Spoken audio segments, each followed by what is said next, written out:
Welcome to this Sustainable Self-Development Hypertrophysode, where it's all about sustainably hardcore ways to maximize muscle growth. We talk about everything that is related to muscle growth: training intensity, rep ranges, special training techniques, progression schemes, injury prevention, exercise selection.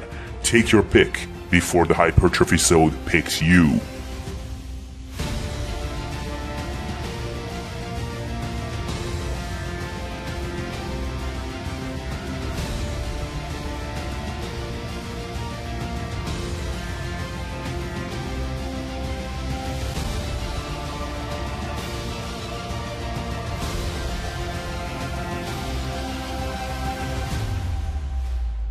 So the topic of today's discussion is selecting exercises for certain body parts, and we are going to pick out a couple of body parts that we are going to introduce in a couple of seconds. And you've written some really cool guides that I will link to in the show notes on training certain body parts. So it's really good to discuss this with you. So first, maybe just in a general sense, what can we tell people about selecting exercises for any given body part? Like, what kind of factors should they take into account when they do that?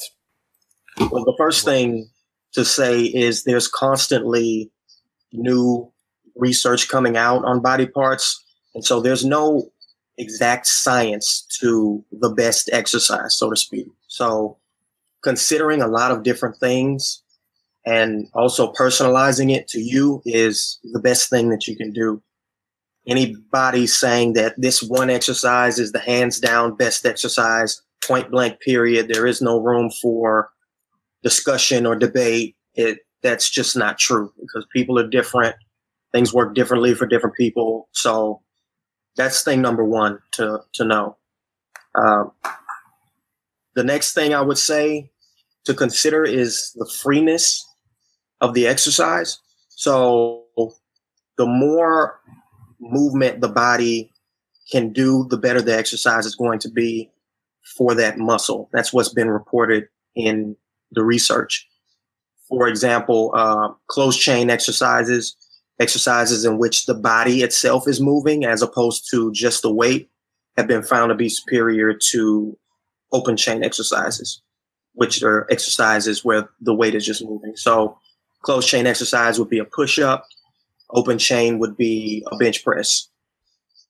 I think a lot of people kind of naturally gravitate, especially us guys, we naturally gravitate toward the bench press as the king of upper body exercises. And it's a great exercise, don't get me wrong, but there was one study where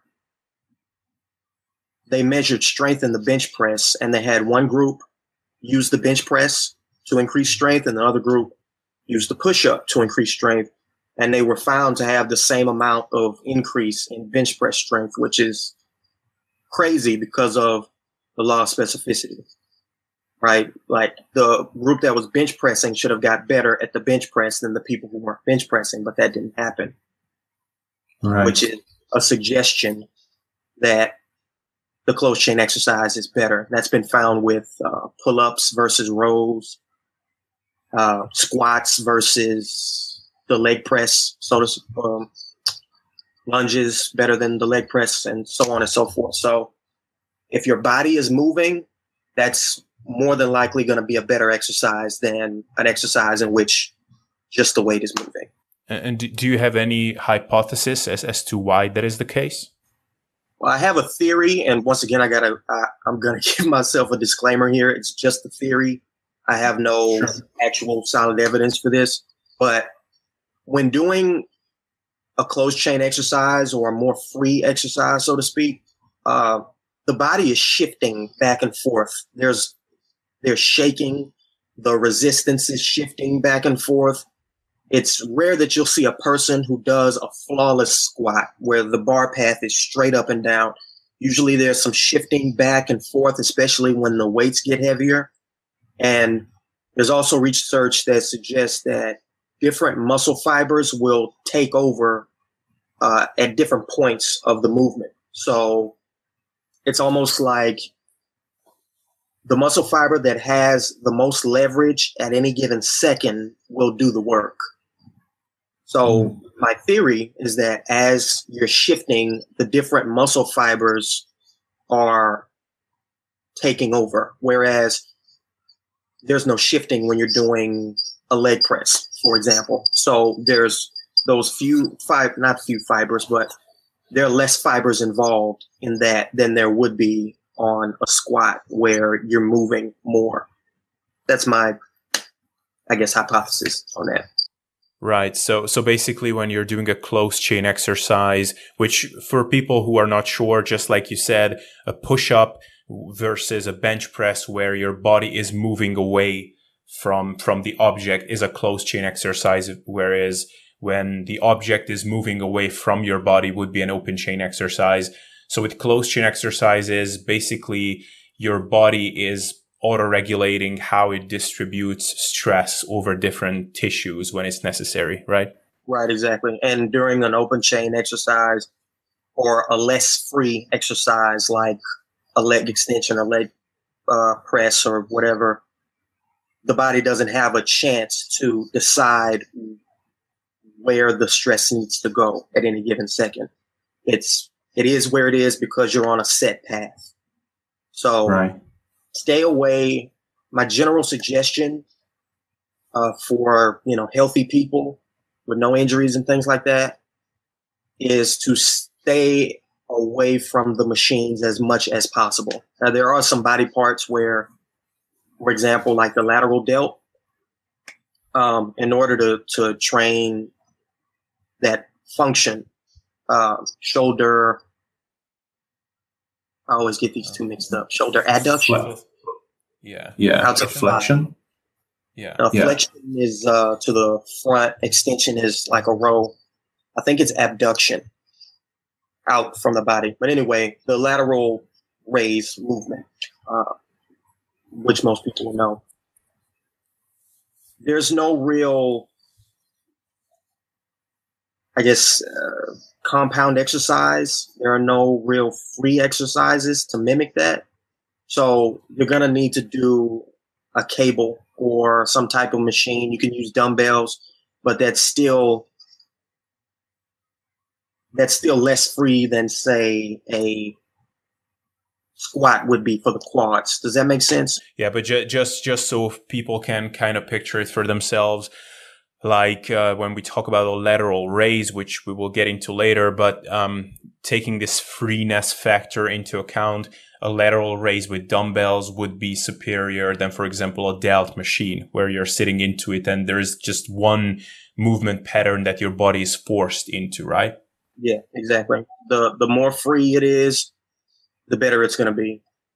So I would put, just as to like establish, I guess, a hierarchy, I would put exercises on rings for the upper body as in regards to freeness, because there's so much shifting that's going on. There's so much movement occurring as you're going up and down and pressing. Say, for example, a ring push-up, I would put above a push-up on the ground because the rings are moving. Yeah. Yeah, and it allows for the rotation in your wrist and all these kinds of things. And now what about a compound versus isolation exercises? That's kind of a big debate. What are your thoughts? Well, so when you're talking about economy of time, I think that's one thing that kind of doesn't get brought up in that debate is just if you have an exercise that's going to properly train, for example, the quads and the glutes, then why do an exercise that's going to train just one of them? You may as well do both at the same time to save yourself some time. People have jobs and families, and most folks can't spend 2-3 hours in the gym. So you may as well just do a squat as opposed to a glute kickback and a leg extension. That's one thing to consider is economy. Most people don't want to be in a gym for 3 hours. It's also been found that as you said, the tissue stress distribution is better with compound exercises, meaning, and I think that this has some type of connection to the closed chain, and the freeness point. There's a more uniform level of muscle growth with a compound exercise. So it's been found that with leg extensions, for example, a very particular part of the muscle is being recruited for different individuals. It was different amongst the subjects in the study that I'm talking about, but for each of them, there were more specific parts of the muscle that were receiving the tension, as opposed to with the squat where, like I said, the tension was shifting from fiber to fiber throughout the movement. So more of the muscle did more work over the course of one rep. So I would also say try to go for compound as much as possible. If going back to the lateral raise, there's no compound exercise that's going to train that function. So for the lateral delt, you're going to need an isolation exercise. But I don't want people to buy into I don't think there needs to be a debate about it. I think that just look at the function of the muscle. What does it do? What's the most free exercise that can accomplish this function? And go with that. Right. I guess there's also a principle which is kind of it's not even it is a principle. It's not really something that is often talked about, but that is just specificity, right? That is what bodybuilding is all about. Like, it's just looking at what muscle you want to train and basically just looking at the function of that muscle. What is it doing on a joint and movement pattern kind of basis, and just training that movement pattern in whatever way possible, right? Yeah. That, like I said, there's no exact science to this stuff. There are strong suggestions made by science, but you really have to look at yourself and what you're trying to do, your limitations. Do you have any shoulder injuries? Do you get discomfort when you do this exercise? Does this feel bad? Does this feel good? Take the available science, try to be as objective as possible, and move forward. Because also a lot of people, and I run into this with clients and things like that, who have in the past had analysis paralysis when it comes to choosing exercises. And the worst exercise is not doing it at all. So don't get too caught up in that. Make sure you're in the gym first and then worry about this stuff second. Yeah, and I guess also kind of anybody can relate to what I'm about to tell, is that like you have a program set up, you're making good progress, you're overloading your workouts week to week, and then you read about some exercise on some blog that some guy says this is the best, and you almost get an anxiety attack of like, oh my God, I haven't incorporated this. How can I make up for the lost time? And it's the exercises that you're doing might be just as effective. So it is just something, like you said, paralysis analysis or mental masturbation, whatever we want to call it. But just, exercise selection is an important component, but one or two exercises are not going to make or break your program overall. Yeah, exactly. Yeah, just calm down about it. Like, don't lose your mind. Don't get freaked out every time you see one of those new shiny articles on T Nation talking about, dump the current exercise you're doing. This new one is so much better. It's fun to try stuff out, but being consistent with a program, this is also something I've found in my research, is that so strength gains are usually made up of one of two things: nervous system adaptation and muscle growth. So once the nervous system adaptation has occurred, which on average takes about 10 weeks from what I've read, then you can pretty much count on additional strength gains being a result of muscle growth. So, how about that? No worries. So, you can count on the additional strength gains being the result of muscle growth.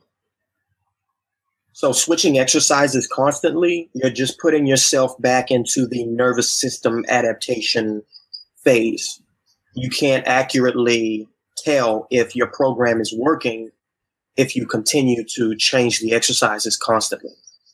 So I generally have clients stay using the same few exercises for a body part for a foreseeable amount of time, and then use strength as a test for whether or not the exercise is working, and whether or not the sets and reps and frequency and all that kind of stuff is working also. So pick a few. Like I said, find the ones that, based on your, and injury is another really important component. So there are people out there who just cannot squat. They can't do it. Their back's messed up. They have a busted knee. They just can't do it. So although squats are probably the best exercise for the legs, for that person, they just can't squat. So you've got to find an alternative. So consider that. Consider the freeness of the movement. And then pick a few and then stick with those. And if you're seeing results in 3-4 months or so, then it's working. And I would still stick with that at that point. Yeah. I mean, I had a shoulder injury like over a year ago, and it's a chronic nagging thing ever since. And I just don't bench press. I do push-ups, and I had to come up with really creative ways of loading it and whatever. But for a long time, I was in this axiom of like, no, I need to bench. And basically it just paralyzed me from training upper body almost altogether, which was really dumb, but that's not uncommon, unfortunately.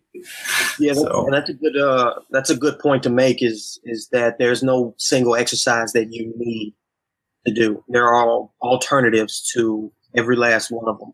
So don't jam yourself into this space that you just can't fit in. Right, exactly. Just one last thing that I want to touch on, and actually I want to bring it back for a second to what you said about the nervous system adaptation to certain exercises. I would assume that this is somewhat confounded by the training age and also like how big of a deviation you make. So for example, let's say a beginner starts squatting and it takes them quite some time to learn the correct movement pattern and whatever. And all of a sudden they switch that up to like a one-legged pistol squat or a Bulgarian split squat where they have to learn to balance and all of that stuff. There, the issue with this delayed adaptation from a muscle size standpoint will be a lot bigger as opposed to like an advanced trainee switching out, for example, I don't know, reverse dumbbell flies to upright rows. Like there will be less of a lag time because of the nervous system adaptation, right? Yeah. So an advanced trainee their nervous system is going to be more adapted across, because after a certain amount of time, most people have tried just about every exercise that there is, especially the passionate bodybuilder types, the passionate fitness types, right? Who are always looking for new stuff on the internet, finding new workouts.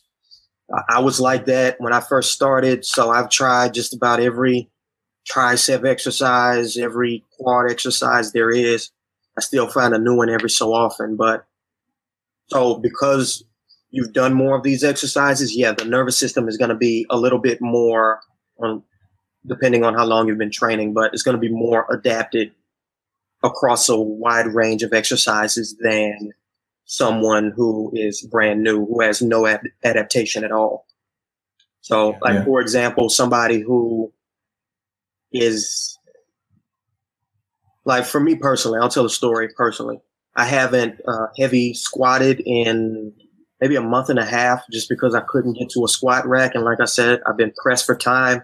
over these past few months with work and finishing my master's degree. So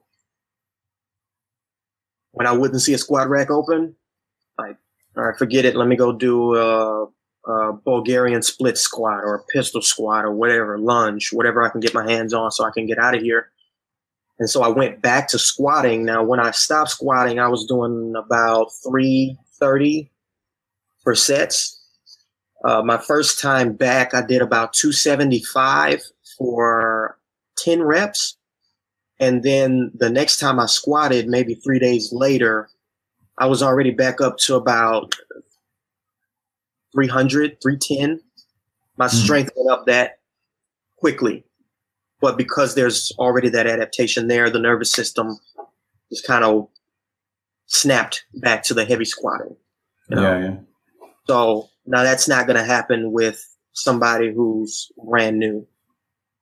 You know? Yeah, exactly. Awesome. So maybe let's run through a couple of body parts to illustrate for people what we are talking about here and how you can apply these principles. And maybe along the way, some more principles will come up naturally. So let's start with every guy's favorite body part or one of the favorite body parts, the chest. So what would be some of your favorite exercises for the chest and why?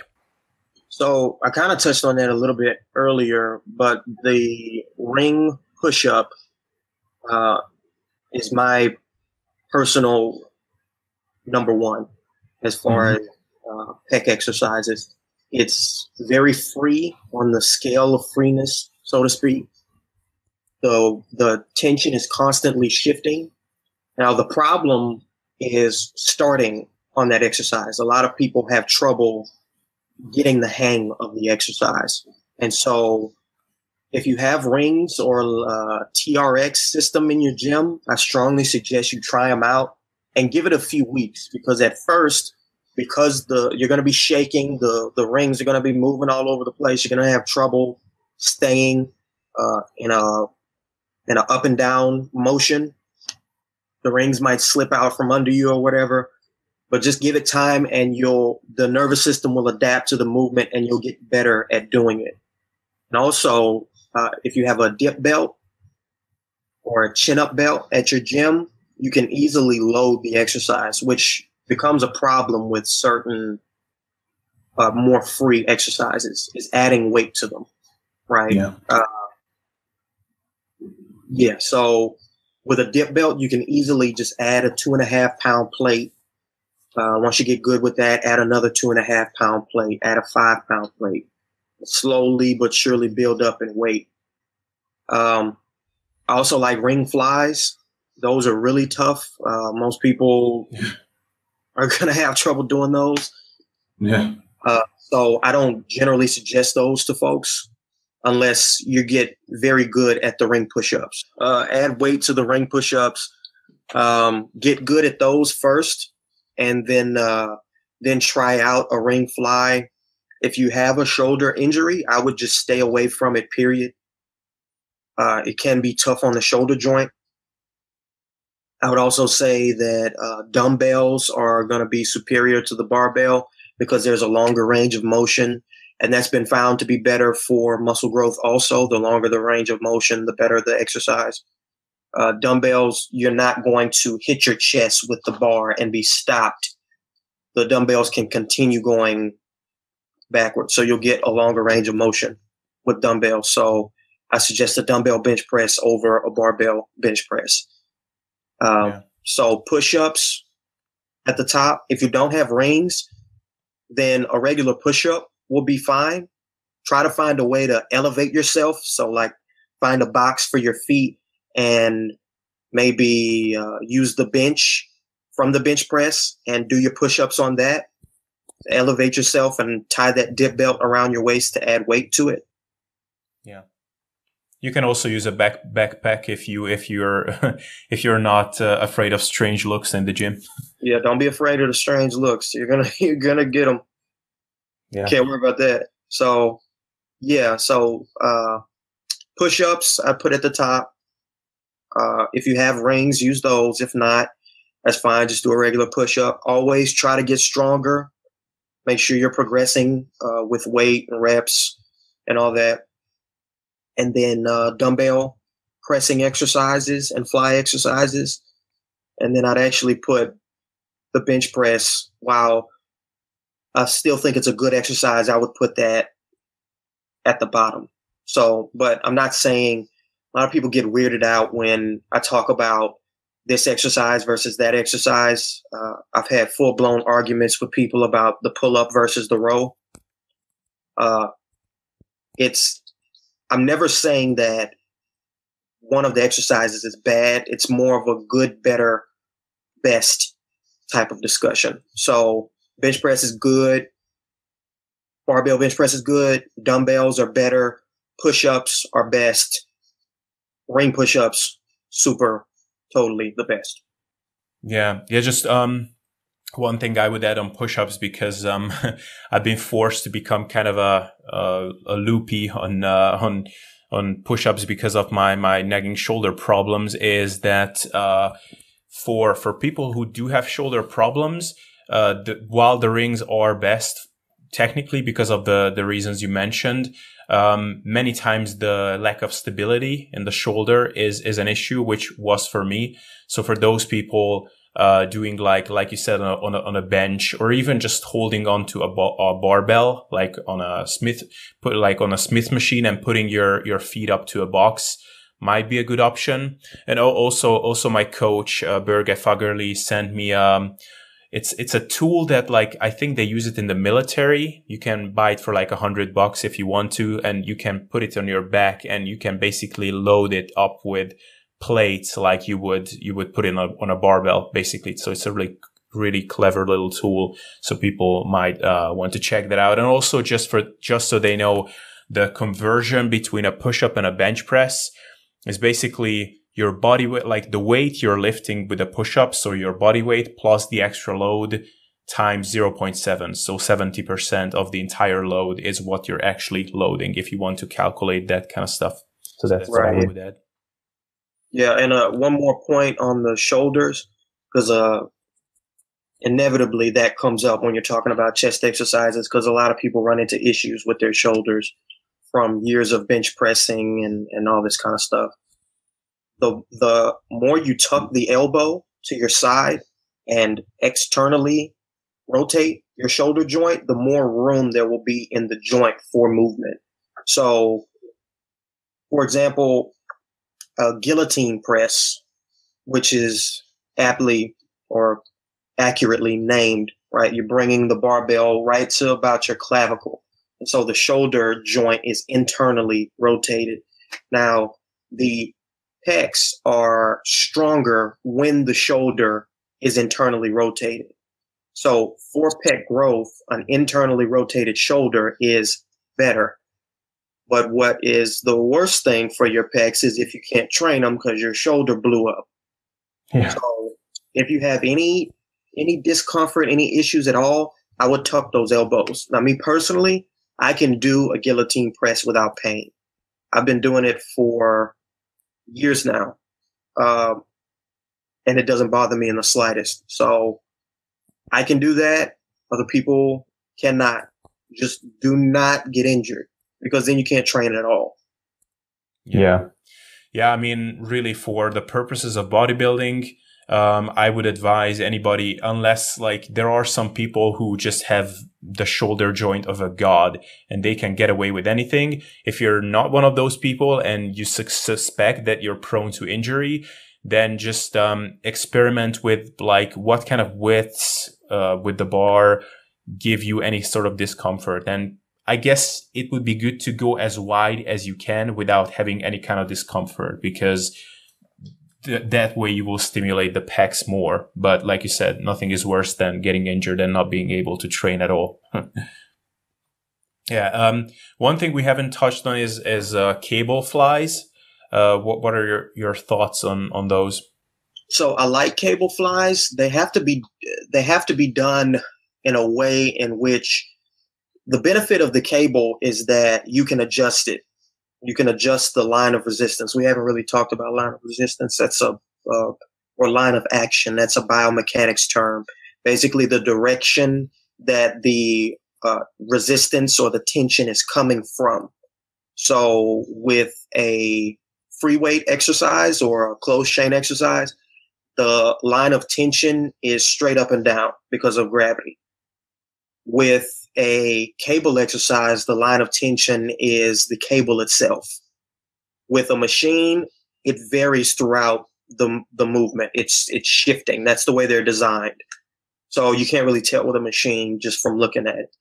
But the advantage with the cable is being able to adjust the line of resistance at will.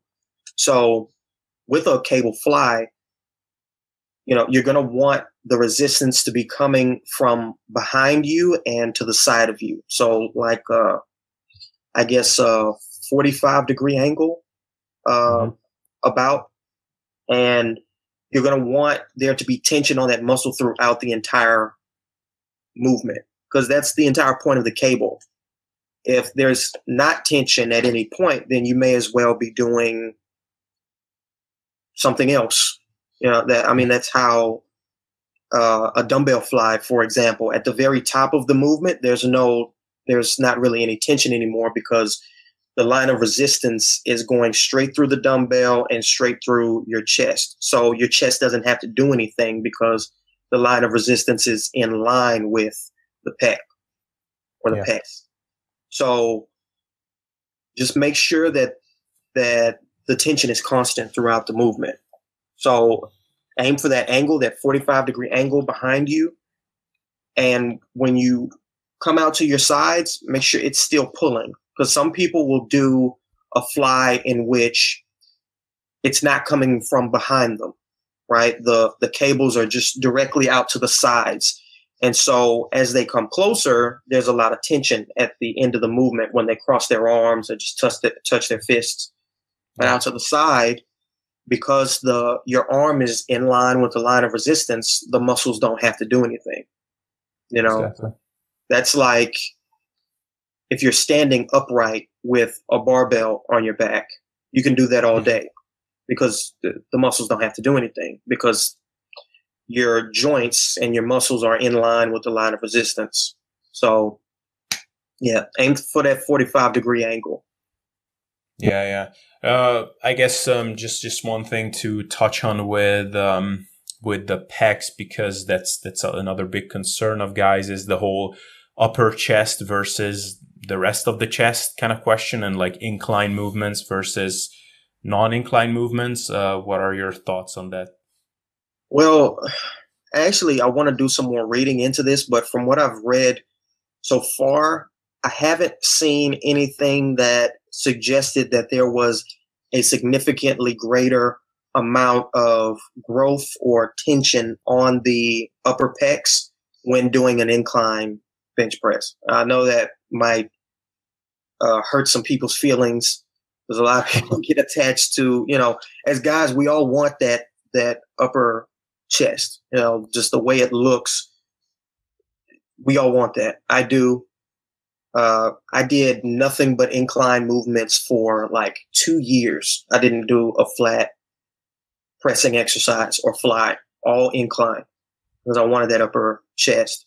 So, but from EMG studies, which for anybody who doesn't know is basically they measure the electrical activity of a muscle to tell how active it is during an exercise. From the EMG studies that I've read, and I haven't read them all, so there may be something else out there that I haven't seen, but from what I have read, there's not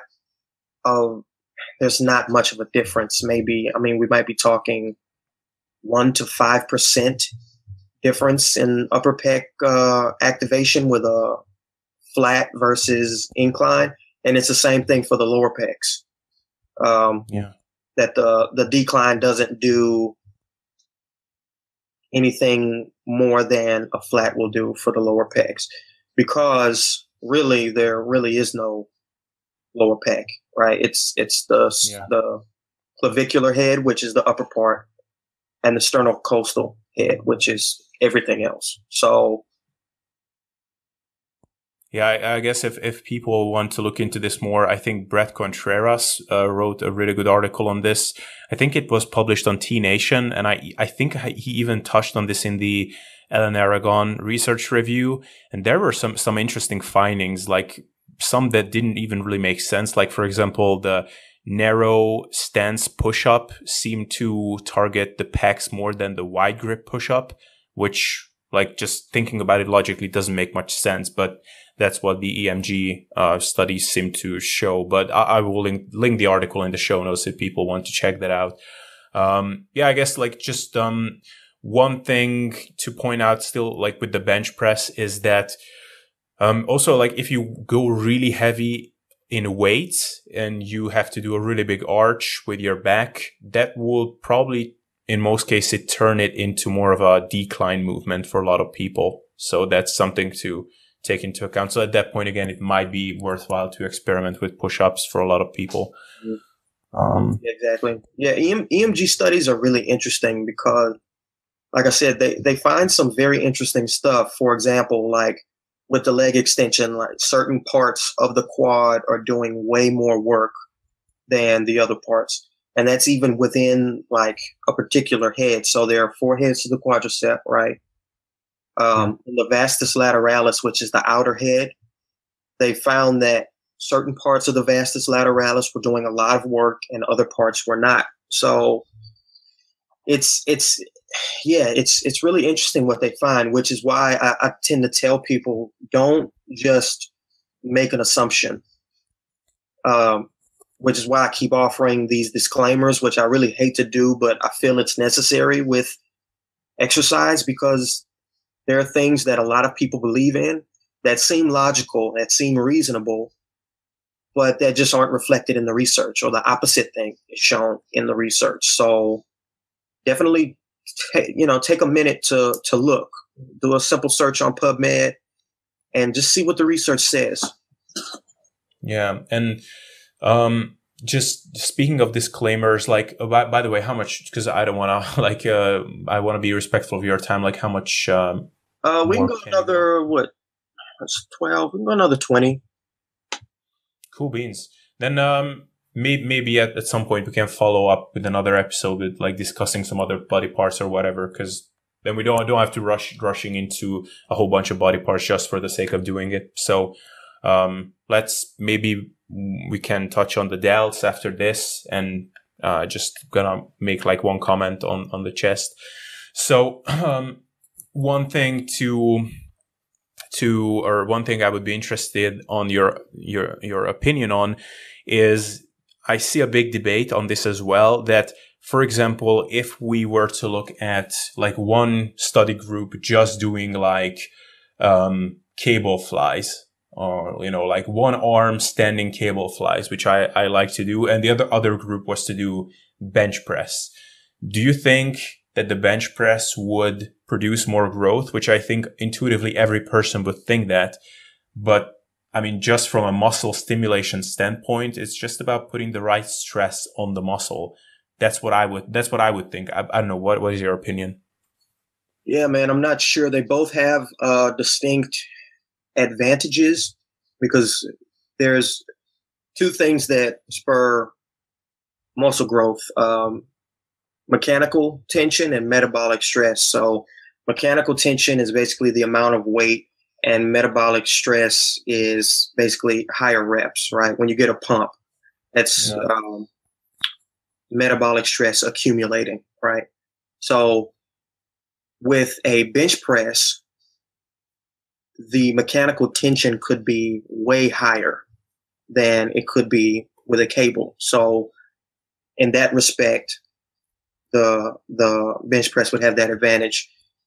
In another respect, the cable exercise, you could definitely get a much, much, much longer range of motion with the cable exercise, which, a longer range of motion has been shown, like I said, to be better for muscle growth. So I'm really not sure. It would probably depend on like the parameters of the studies and what they controlled for, because some studies, they'll compare a compound exercise versus an isolation exercise, but they won't the way they set up the amount of weight for each exercise doesn't really make sense a lot of the time. Like they'll give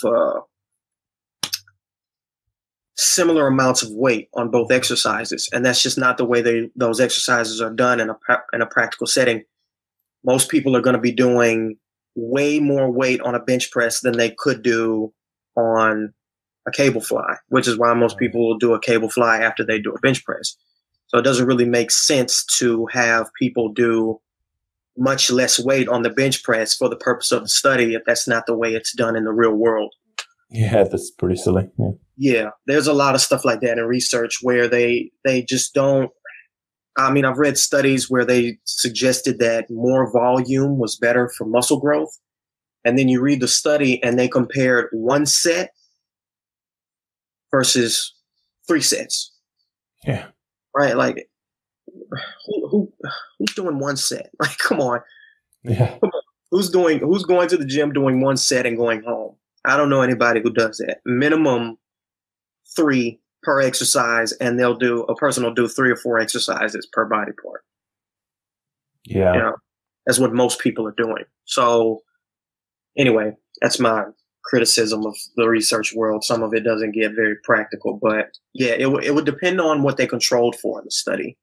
But like I said, you can't make any assumptions. One might be, I don't know. Yeah. Yeah. I mean, I would hypothesize that, like, I don't know, like doing 15 RMs with a cable fly, or, you know, reps of 15, which is a reasonable target to progressively overload them from time to time. And then doing like a 6 RM on the bench press. Over time, I would hypothesize that the hypertrophy would be similar. Like, the only advantage I could see for the bench press is that maybe at a certain point, as far as I know, there is some indication that as you get more advanced as a trainee, higher intensities are more beneficial at some point in your training. And that is just, I mean, that's just so much more suitable to accomplish with the bench press. So that would be one advantage. But other than that, I'm not sure. Yeah. Yeah, it could go either way. Yeah, and you're right. It would probably be very similar amounts of muscle growth, and that's been found when they've compared rep ranges. There's always huge debates on rep ranges and what's better, and 8 to 12 is how much you need to do if you want to body build, and 12 plus is for endurance, and 6 less is for strength. But that's not with strength that is supported. With muscle growth, that's not. There's similar levels of muscle growth that happen across every rep range you can think of. So, yeah. Cool. All right. I think we can knock off chest, and then we can just move on to another body part. Which one do you prefer, delts or arms? Which one would you prefer? I'm actually writing like a bicep cheat sheet thing based on the science right now, so I got that fresh on my mind. So we could talk arms. All right, then let's go to arms. So first, maybe let's go to every guy's favorite body part, biceps. Yep. If the biceps aren't the favorite, then it's the chest, and vice versa. Vice versa. But with biceps, the research I've read has shown that there needs to be a movement that emphasizes the stretch and a movement that emphasizes the contraction. So a movement that would emphasize the stretch would be any curl in which your elbows are behind you. So an incline curl where you're laying back and letting your arms hang and curling like that, or a Bayesian curl, which you'll know about, which is Menno Henselmann's invention. It's a cable curl with the cable set on the lowest pin, and you step forward and basically just do a regular curl, but the resistance is coming from behind you and downward. Kind of like with a incline curl, it's a similar line of resistance, but because it's a cable, the resistance is a little more consistent. Yeah. So those would be stretch emphasizing exercises options. And for contraction, anything standing upright, so just a regular standing dumbbell curl, or anything with the elbows in front of you, so a preacher curl. trying to think. I don't know the name of it, but basically with the cable coming directly from in front of you, and a guy will have his arm straight out in front of him and will do curls, basically like bringing his fist to his forehead. Will be another example. So anything where the elbow is beside you or in front of you could be an exercise where the contraction is being emphasized. So, but that's right. To, once again, different portions of the muscle taking over based on the line of resistance and how that's shifting and things like that. So, pick one exercise from column A and column B, stretch and contraction. And I would do them on separate days. You know, like Monday, do a contraction. Wednesday, do a stretch. Friday, do a contraction. Monday, start all over again or something like that. And yeah, that's what I found for biceps. Right. And do you think there is a rule for, or there, like, how important is the rotation of your wrist? Like, whether you're doing it like in a hammer curl style when your thumbs are pointing towards the ceiling, or whether you're doing it, I guess it would be externally rotated, right? Like when your thumbs are pointing outward. So that would be like a regular dumbbell or a barbell curl, for example. What do you think is the... With a hammer curl and with a reverse curl, basically adding the limitation of the forearms. So the forearms are probably going to be able to do less work than the bicep for most people. So basically, the forearm is going to tire more quickly than your bicep would. That's why you can do less weight on a forearm curl than you can on just a standard bicep curl, because the forearm is going to fatigue more quickly. So if you want to just train your biceps, then I would stick with palms up on the exercise. Right. If you want to do both, I would go with like a hammer curl. That would train the forearms as well as the biceps. There's not too much of a limitation with a hammer curl. And with a reverse curl, you're going to be getting more forearms, because the forearms are going to fatigue a whole lot quicker than the biceps. So you could do a set to near failure or failure for your forearms, but your biceps will still be ready for more. So there won't be a proper amount of fatigue for the biceps in that context. So yeah, palms up for just the bicep. You can do a hammer curl, which will do a good job for both forearms and biceps, and then reverse curl if you just want to train your forearms by themselves. Yeah, and so when you're like, would it make a difference if you start the movement with your thumbs up and you're rotating your arm as you're doing the curl? So, you know, like the typical, just rotating your forearm throughout the movement.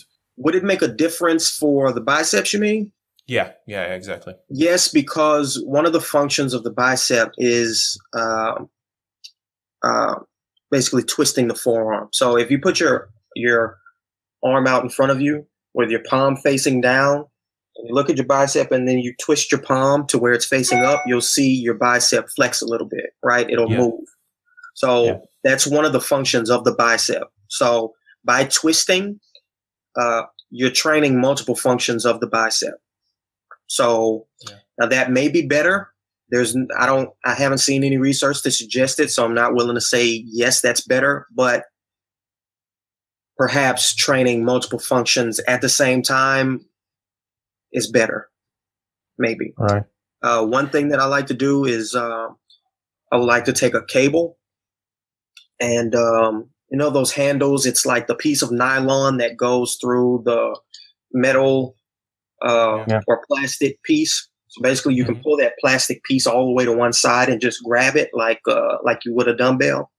And so the resistance will be coming out of the pinky side of your hand, right? So basically, if you do that twisting motion, you've loaded the twist now, right? Like, because the cable is pulling in the opposite direction. Does that make sense?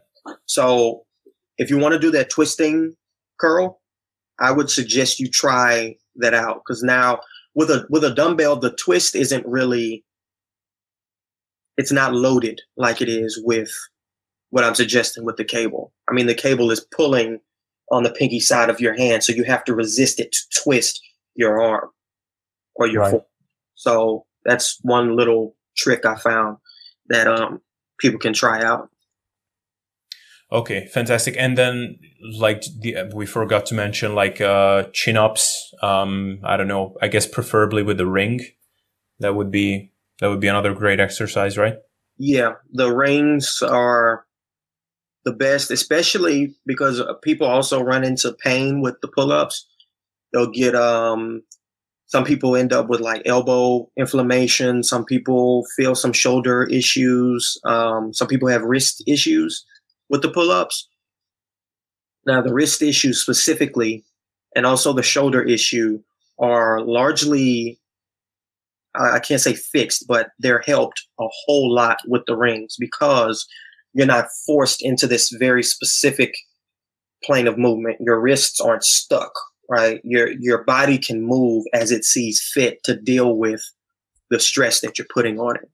So that using rings, or even those like twisting handles that they sell, I don't know what they're called. Yeah, and there was even a study done where they compared all the different pull-up variations, the chin-up, the pull-up. They even did the twisting pull-up with those, whatever they're called. Yeah. And they also looked at the kipping pull-up, the CrossFit staple. And they found lat activity to be higher with the twisting pull-up than with all the other ones. Okay, that's awesome. The kipping pull-up was dead last, by the way. So, surprise. Okay, cool. So I think that pretty much knocks out the biceps. What about the triceps then? Okay, triceps. So there's this thing called length tension relationship. And I'm not gonna, this also applies to the biceps, which is another theory why doing the contraction and the stretch is a good idea. But I'm not going to beat you over the head with the science of this. Basically, any muscle that crosses over two joints can't properly act on those two joints at the same time. So if it's stretched at one joint, then it can't really stretch at the other one. And if it's contracted at one joint, it can't really contract at the other one. So this is why you'll hear people say that the overhead extension is for the long head, or that hanging, when you do like a double bicep, the part of the tricep that you can see hanging from the arm. Yeah. That's why people say that the long head is trained by the overhead extension or skull crushers. Yeah. Because the tricep also crosses the shoulder joint. And when the shoulder joint is extended, like it is in a like a tricep push down, or really like it is in most tricep exercises, it can't properly, the long head can't properly contract at the elbow. So the other parts of the tricep take it over, right? The long head and the, what is it? Not the long head, the lateral head and the medial head. So a skull crusher, I think, is big. Damn. Most people are already doing enough work for the lateral head. Every time you do a pushing exercise, you're training the lateral head well. So for me personally, and with all my clients, the only isolation work I have them do for the triceps is for the long head of the triceps, because it just doesn't get enough work with the standard tricep exercise. So a skull crusher, I don't actually suggest overhead extensions, because you're actually doing the exact same thing that you would be doing with a push down. So with a push down, the shoulder is flexed. Oh no, excuse me. The shoulder is extended, right? So because the tricep is contracted at the shoulder, the tricep can't contract at the elbow also, right? Mm-hmm. The long head. When the elbow is above the head, when you're doing an overhead extension, now the tricep, the long head, is stretched at the shoulder joint. And so it can't properly stretch at the elbow now. And that's why when you put your arm straight up and you bring your elbow back and you pull on it, you feel that extreme stretch in the tricep. Is because it literally is struggling to continue to stretch, because it just there's nothing left it can do. It's got no more room to stretch, right? It's basically holding on for dear life. So the muscle can't do what it needs to do at the elbow when you're doing an overhead extension. So that's why I suggest the skull crusher with the elbow out in front of you. Now you're not fully extended or fully flexed. And now the long head can do what it needs to do. It's stronger in that position than it is in any other. So skull crusher. I also like to do cables or kettlebells in which the resistance is pulling back on me. So that way the resistance is a little bit more constant than with just a standard dumbbell. Because if the resistance is coming from behind you at an angle, then when you extend the elbow, there's still tension because the cable is pulling backward. Now with a dumbbell, it's not pulling backward. It's just there. And because your elbows are straight, all the joints are in line with the line of resistance, there's no more tension on the tricep. So yeah, a cable or also a kettlebell, because of the way they're designed, it'll keep on pulling backwards when you get back here. Yeah, with the skull crusher, a variation that I do is, I think I heard it from Menno Henselmans, but I think I've seen it from Mark Rippetoe as well, called the skull over, which I guess would violate that principle that you just it would be the same issue as with the overhead tricep extension, that you're letting the bar all the way behind your head, be underneath the bench, and you're raising it up from there. The only reason I like that more than the skull crusher is because the skull crusher is just beating the shit out of my elbows. And by letting it further, you can kind of play around with the resistance curve a little bit so that it's more elbow friendly. But again, that's kind of individual stuff. To that point, I'm glad you brought up the elbows, because a lot of people run into that issue also. What I suggest is actually blood flow restriction. So I've been doing, I did my final project for school on blood flow restriction. So I combed through a ton of research, and also I use blood flow restriction myself, and it's helped a lot with my joints because the weight is so little that you're using 20 to 50% of your 1 rep max on a given exercise.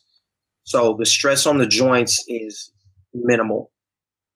It's tiny. So what you could do is totally replace the heavy skull crusher, or even that exercise if it starts to give you pain, or not replace it, but add blood flow restriction, and the lesser weight will help with the joint issues. Yeah, and also you will get the sickest pump of your life, which is kind of nice. Yeah. Cool, man. Awesomeness. I think we dropped a lot of cool knowledge, and then if you're up to it, then we can arrange maybe at some point we could do this again and go through some other body parts that guys would enjoy. But yeah, thank you so much. I think this was very valuable, and just maybe tell people where they can find you and what you're up to these days. I'm a writer for the most part. Most of my content is written content, although I do edit some videos for my Instagram and stuff like that. But you can find me at Wilfredo, WILFREDO, fitness.com. And my Instagram is the same name, Instagram/Wilfredo Fitness. All right, guys, Abel here again. Hope you enjoyed this episode. If you did, please subscribe on YouTube if you watched it there. I come out with new content every week there, whether it's in the form of a podcast episode like this, which I actually aim to do one of every week, or some shorter informational video. Also, if you could just leave a comment and suggest some people that you'd like me to interview, or just topics you'd like me to cover, it would be very helpful to know how I can better serve you. And if you listen to it in podcast format, If you could leave a rating on iTunes, it would greatly help out the show, and I would be more than grateful for it. So thanks guys for hanging out up until now. Thanks for being here, and see you all next week.